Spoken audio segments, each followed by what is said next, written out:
War II.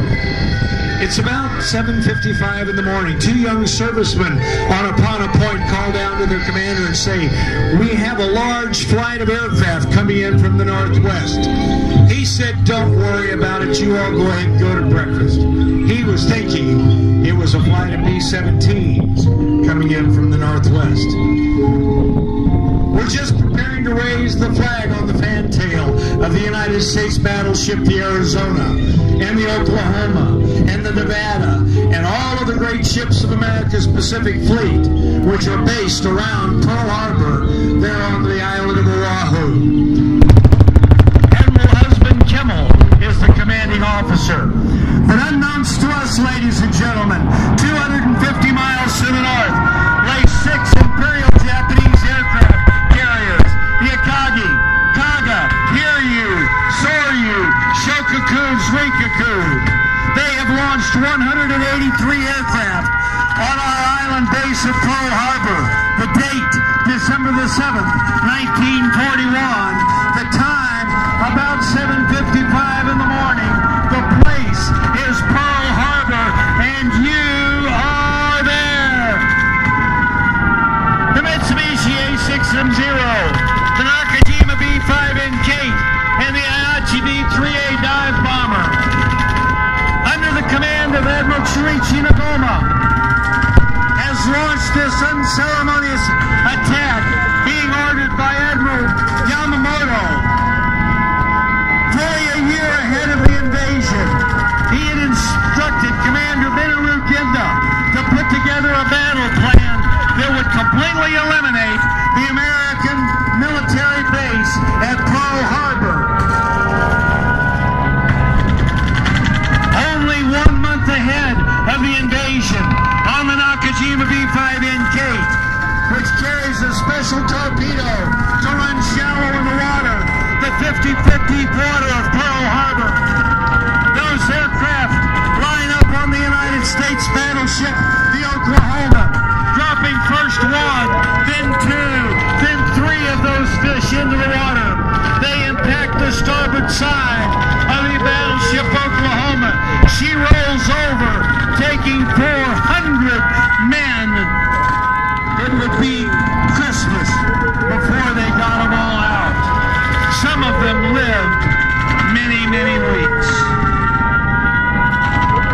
High above, the Aichi D-3A dive bomber lines up on the battleship Arizona.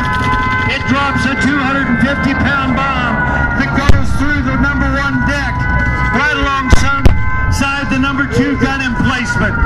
It goes through 2nd, then 3rd deck into the forward magazine. That great ship explodes with such force. Many men are blown into the water. The ship burnt for 2 days. 1,100 young sailors went to a watery grave where they sleep today.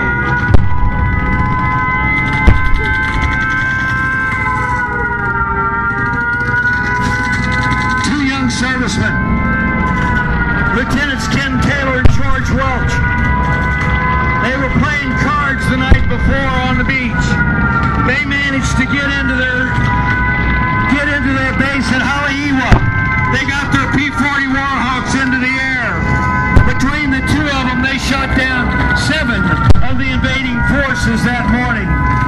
But while we took 7, actually 21 aircraft down on that December the 7th morning, we lost 175 aircraft on Hickam, Fellows, Haleiwa, and the other facilities at Ford Island, managed by the United States Navy.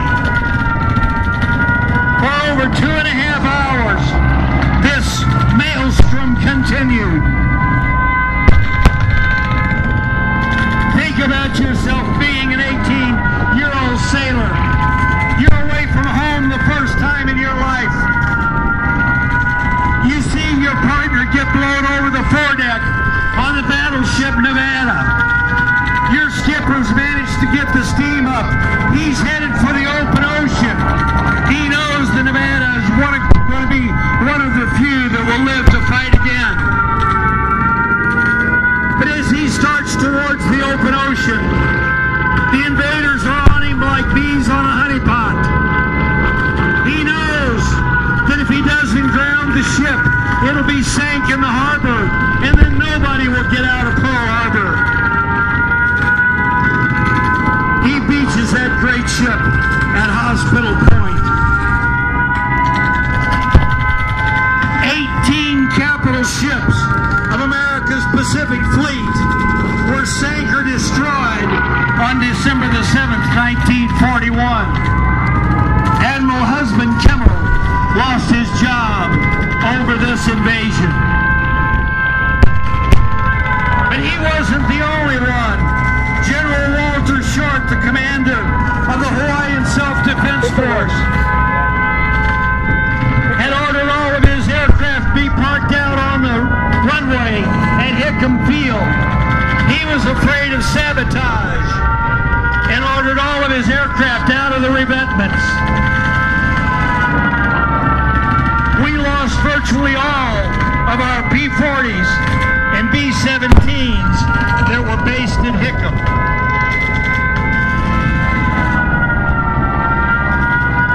The second invasion came in. Listen to our president, Franklin Delano Roosevelt, as he goes before Congress. A date which will live in infamy.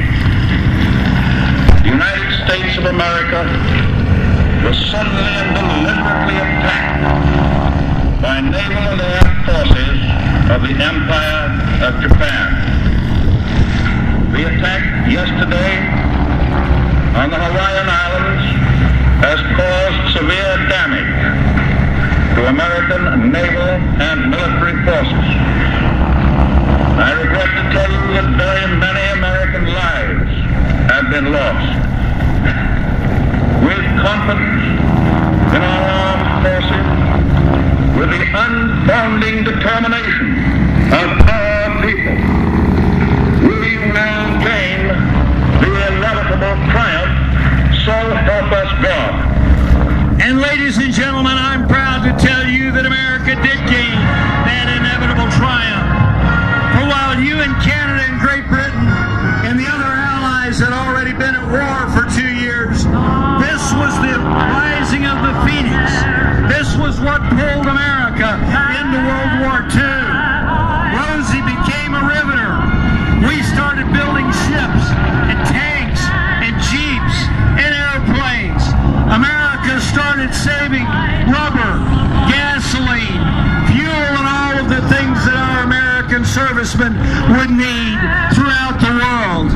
Yes, ladies and gentlemen, it wasn't but us, because 10,000 Canadians died during World War II. Please do not misconstrue what we do here today. For if America never becomes involved in war along with her allies, it'll be too soon. But we must never ever lose sight of the fact that we must always be prepared to fight against the Axis powers who would take our freedoms away from us. Whether you live here in Calgary or Lethbridge, all over southwestern Alberta, any place in Canada, throughout the entire United States, it's the young men and women that wear the uniform of our great nations that allow us to be the great free nations that we are. Do you believe that, Lethbridge, Canada? If you do, put your hands together and let all the young men and women on this field, wearing the uniform of our nations, carrying the flag of our countries into battle, let them know that you appreciate what they do for us.